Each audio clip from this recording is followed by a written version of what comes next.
तो दोस्तों, अगर आप इस साल यूपीएससी सीएससी प्रीलिम्स 2024 की तैयारी कर रहे हैं और आप इकोनॉमी में थोड़ा सफ़र कर रहे हैं, आज की वीडियो बिल्कुल मत स्किप करना। मैं आपको पहले बता रहा हूँ, कुछ बहुत ही इंपॉर्टेंट ऐसे कॉन्सेप्ट हम डिस्कस करेंगे जिनके बारे में हो सकता है आपने अपने कन्वेंशनल इकोनॉमी की बुक्स में ना पढ़ा हो, लेकिन भाई साहब वो यूपीएससी ने पीवाईक्यू में पूछे हैं।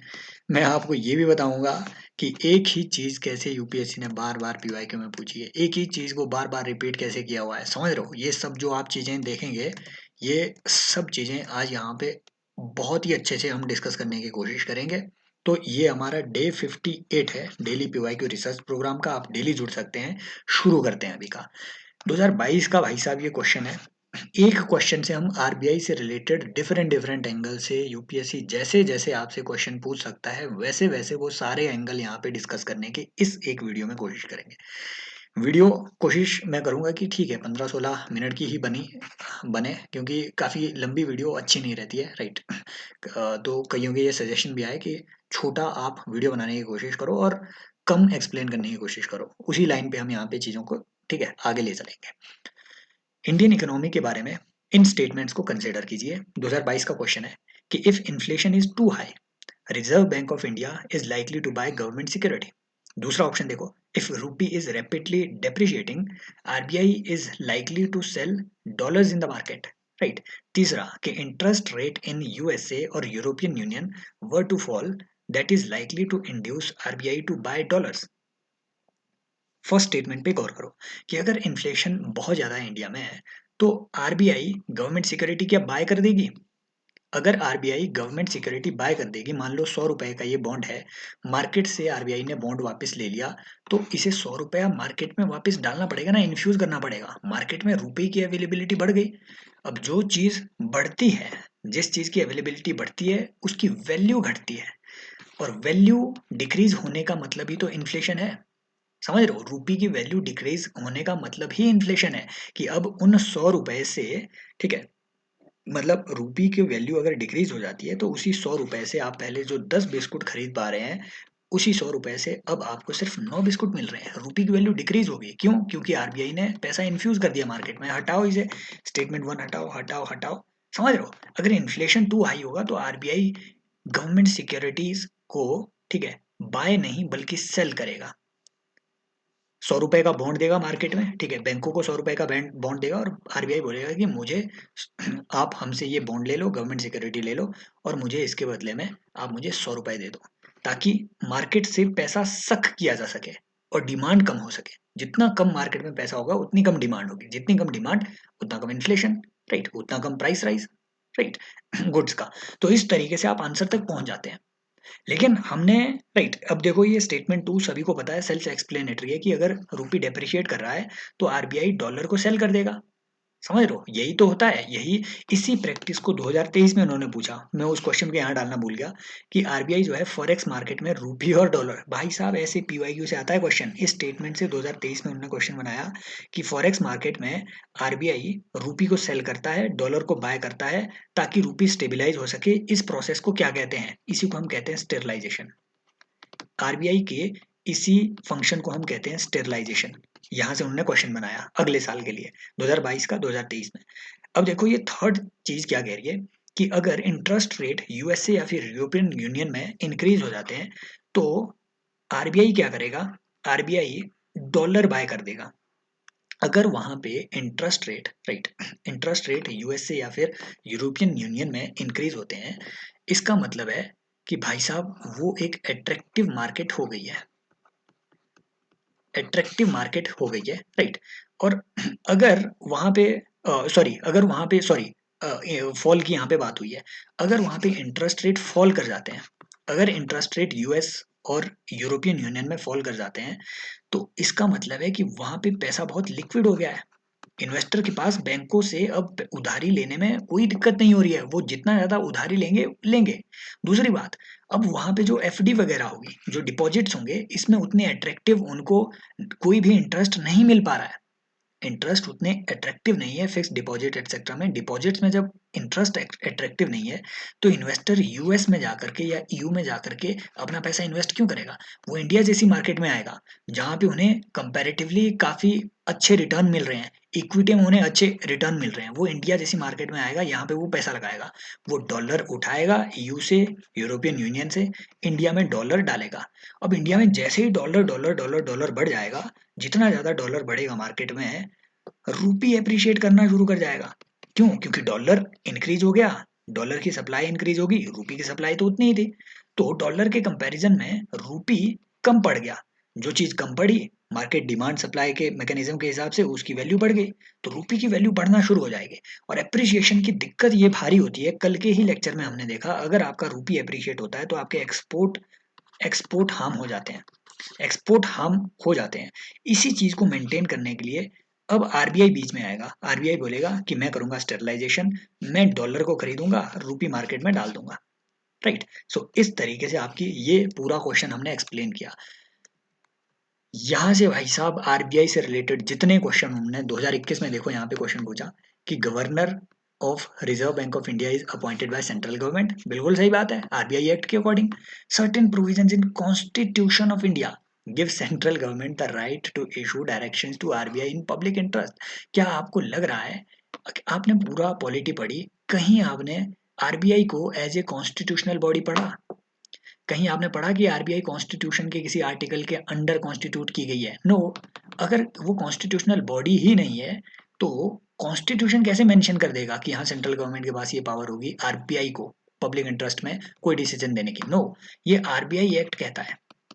आरबीआई एक्ट के कुछ प्रोविजन है, सेक्शन 7, राइट, सेक्शन 45 भी रिसेंटली न्यूज में था 4-5 साल पहले। तो ये कुछ एक ऐसे सेक्शन है आरबीआई एक्ट के, जिस जहाँ पे प्रोविजन रखा गया है कि वो आरबीआई को पब्लिक इंटरेस्ट में सेंट्रल गवर्नमेंट कुछ डायरेक्शन इशू कर सकती है, लेकिन कॉन्स्टिट्यूशन में नहीं है। दो को हटाओ, एलिमिनेशन ऐसे वर्क करता है 1 and 3 कि governor of RBI draws its power from RBI act, ये तो बात है ही है। अगला देखो, फिर से इन्होंने क्वेश्चन पूछा, RBI acts as a banker's bank. ये ध्यान से पढ़ना, ये क्वेश्चन रिपीट हो सकता है, 100% रिपीट हो सकता है। मैं आपको बताऊंगा कैसे क्वेश्चन रिपीट होते हैं प्रूफ बताऊंगा मैं आपको। RBI acts as a banker's bank, banker के बैंक के तौर पे आरबीआई काम करता है। इसका मतलब क्या होता है? पहला, कि other banks retain their deposits with RBI, ये तो आपको पता है। दूसरा, कि RBI lends funds to the commercial banks in times of need, ये भी आपको पता है। RBI advises the commercial banks on monetary matters. यहाँ से पे ये चीज ध्यान से सुनना, आप इस क्वेश्चन को जितना मर्जी सर्च कर लो इंटरनेट में, आपको आंसर मिलेगा 1, 2 and 3। मैं यहाँ पे इस आंसर को, ठीक है, एक तरीके से, अब यूपीएससी के आंसर की मैंने चेक नहीं करी, लेकिन आई एम डैम श्योर अगर आप भी चेक करेंगे तो आंसर निकलेगा 1 and 2 ओनली। वाई? क्योंकि मैंने चेक की आरबीआई की वेबसाइट। एक्चुअल में ये जो थर्ड ऑप्शन है, मुझे इस पे बहुत ज़्यादा डाउट था। मैंने पिछले साल भी इस पे जब सेशन लिए, तो ये मैंने खुल करके और बार बार मैंने ये बताया कि आरबीआई जो है, ठीक है, कमर्शियल बैंक्स को ये एडवाइज कर सकता है, right, in certain matters advise जरूर करता है, बट वो एक बैंकर के तौर पे उसका रोल नहीं होता है। This is advisory role of RBI. Advisory role of RBI, for example RBI prompt corrective action लेता है, तो उसके तहत आरबीआई बार बार डायरेक्टिव इशू करता है बैंकों को। जो प्रॉम्प्ट करेक्टिव एक्शन के अंडर जो बैंक आपका लाया गया है आरबीआई के द्वारा, उस बैंक को बार बार डायरेक्टिव इशू करेगा कि आप अपनी पोजीशन को इम्प्रूव करने के लिए ये काम करो, बट वो एज ए बैंकर वो काम नहीं करता है, वो एडवाइजरी रोल है, राइट। बैंक, बैंकर्स बैंक का मतलब है कि भाई जो बैंक के तौर पे वो काम कर रहा है। बैंक के तौर पे क्या? बैंक आपसे डिपॉजिट लेता है, बिल्कुल सही बात है। बैंक आपको लेंडिंग देता है, बिल्कुल सही बात है। ये दो ही इसके फंक्शन है। और मुझे सबसे बढ़िया जो सोर्स लगते हैं वो लगते हैं गवर्नमेंट के ऑफिशियल डॉक्यूमेंट। इसमें ये सारी बातें लिखी गई कि Reserve Bank of India as a banker's bank. Reserve Bank of India का अपना एक सिस्टम है, ई कुबेर। ई कुबेर में जितने भी आपके बैंक्स हैं, ठीक है, ये सबके वहाँ पे अकाउंट खुले होते हैं, करंट अकाउंट। और आरबीआई मैंडेट करता है कि इन करंट अकाउंट्स में सारे बैंकों के मिनिमम डिपॉजिट्स हों, राइट। इन करंट अकाउंट्स में सारे बैंकों के मिनिमम बैलेंसेज हो, ये मैंडेट कर सकता है आरबीआई। यहाँ से भी अच्छा क्वेश्चन बनेगा वो, राइट। तो डिपॉजिट वो रख रहा है एज ए बैंकर, बिल्कुल सही बात है। दूसरी बात आपको याद रखनी है कि ये जो आपका ई कुबेर सिस्टम है, ये इंटर बैंक ट्रांजैक्शन के लिए भी यूज होता है। नॉर्मली हमें लगता है कि ठीक है, ई कुबेर सिस्टम मतलब ये बाइंग और सेलिंग ऑफ ठीक है गवर्नमेंट सिक्योरिटी वगैरह के लिए ही होगा, लेकिन जो बैंकों के अंदर ट्रांजैक्शन होनी है, इंटर बैंक ट्रांजैक्शन, उन ट्रांजैक्शंस को, उन पेमेंट्स को सेटल करने के लिए भी ये ई कुबेर का सिस्टम यूज होता है, राइट। अगली बात कि आरबीआई ठीक है, it is the responsibility of each bank to maintain the current account with RBI, that that sufficient balance is available in account to avoid defaults in payments and settlements, right. As banker to bank, RBI provides short term loans and advances to select banks when necessary to facilitate the lending of specific sectors. यहाँ पे advisory rule की mention नहीं है। एक banker के तौर पे जो वो काम करेगा, वो यही काम करेगा कि भैया डिपॉजिट ले रहा है, लेंडिंग कर रहा है। एक बैंकर के तौर पे उसका वही काम है। ये एडवाइजरी रोल अलग फंक्शन है उसका, आरबीआई का। दूसरा बात, ये देखो यहाँ पे आरबीआई में ही इसके ठीक नीचे लिखा हुआ है, RBI is role as a lender of last resort. ये भी यूपीएससी ने नहीं छोड़ा। 2021 का क्वेश्चन है, आरबीआई का function as a lender of last resort. इसका मतलब क्या होता है, समझ रहे हो।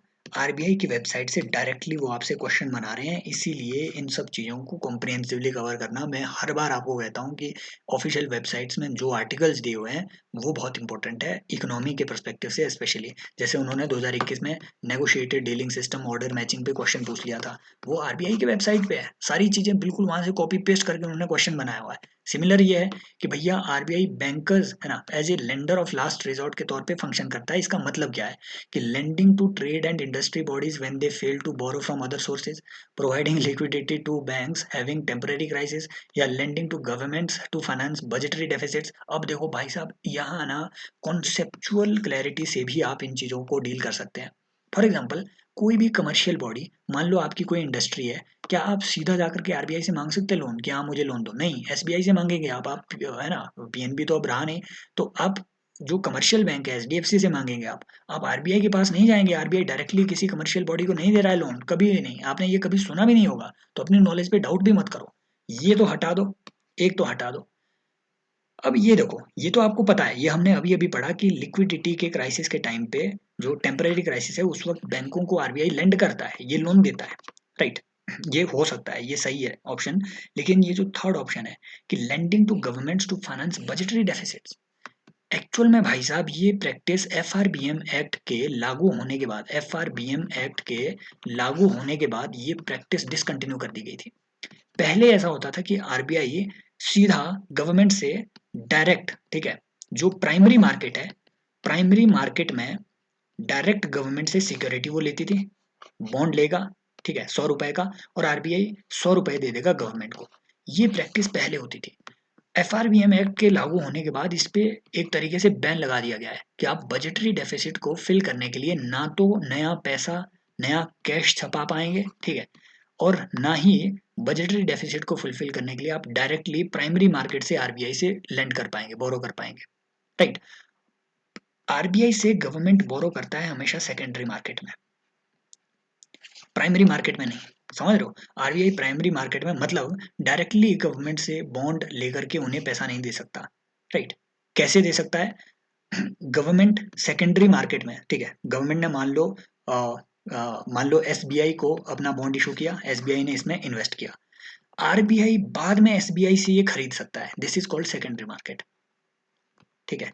प्राइमरी मार्केट इज जब आरबीआई डायरेक्टली गवर्नमेंट से खरीद रहा है, सेकेंडरी मार्केट इज जब किसी इंटरमीडियरी के थ्रू खरीद रहा है। पहले एसबीआई ने खरीदा, एसबीआई से आरबीआई ने खरीदा, ये अब सेकेंडरी मार्केट वाला कॉन्सेप्ट लागू है, ये डिसकंटिन्यू कर दिया गया है। Answer is two only. यहाँ से ये डायरेक्ट पूछा हुआ था। Lender of the last resort का मतलब है कि आरबीआई जो है as a banker's bank, lender of the last resort के तौर पे भी काम कर रहा है, बैंकों को लास्ट रिजॉर्ट फाइनेंसिंग ये प्रोवाइड करता है।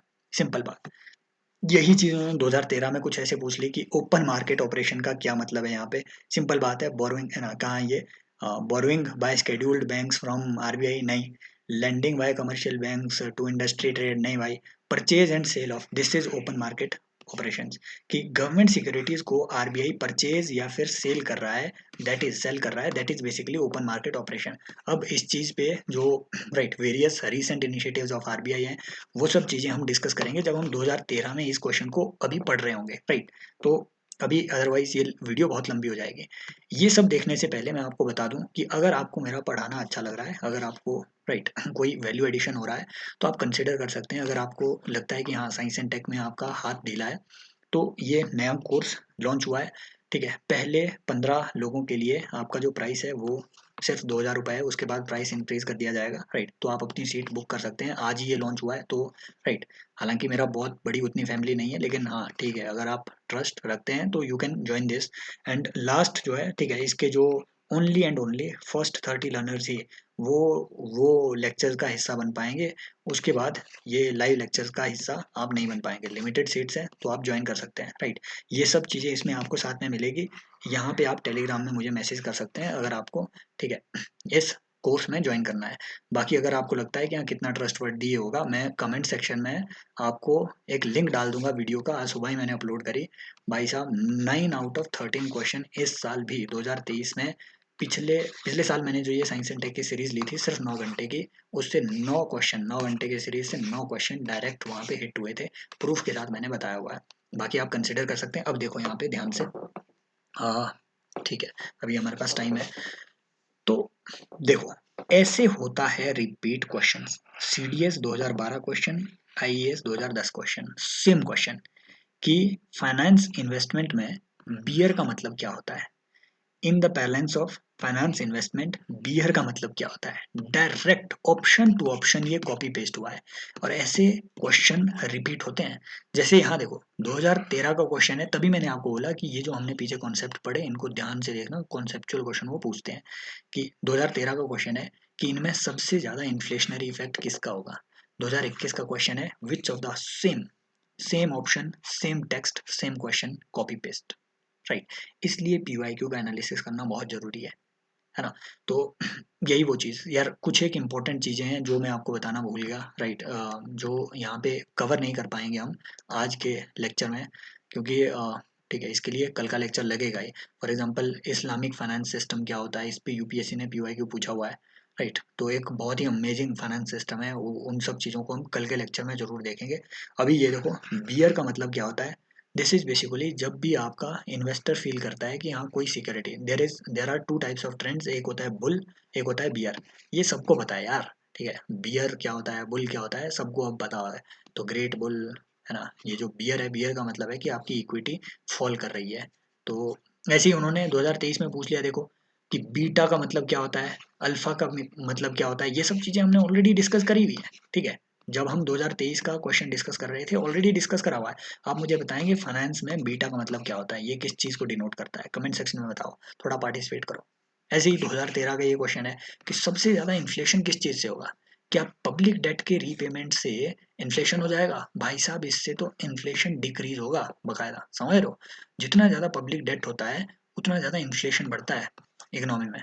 इसके पीछे का कारण क्या है, पब्लिक, मान लो गवर्नमेंट अगर आपका डेट ले रही है, इसका मतलब है कि वो डेट लेकर के ऐसा थोड़ी ना है कि अपने जेब में रखेगी, अपने कर्मचारियों को तनख्वाह देगी, कुछ लोग करप्शन कर देंगे, ठीक है, कुछ कहीं पे इंफ्रास्ट्रक्चर में इन्वेस्ट करेगी, कहीं ना कहीं देगी। तो जितना ज़्यादा डेट होता है, इट मीन्स इकोनॉमी में उतना ज़्यादा आपका क्या कहते हैं वो लेवरेज रेशो, ठीक है, जो लेवरेज रेशो है इकोनॉमी की वो उतनी ज़्यादा बढ़ती जाएगी कि आप ज़्यादा से ज़्यादा डेट ले रहे हैं, वो मार्केट में इन्फ्यूज होता जा रहा है। जितना पैसा मार्केट में जाएगा वो इन्फ्लेशन कॉज करेगा।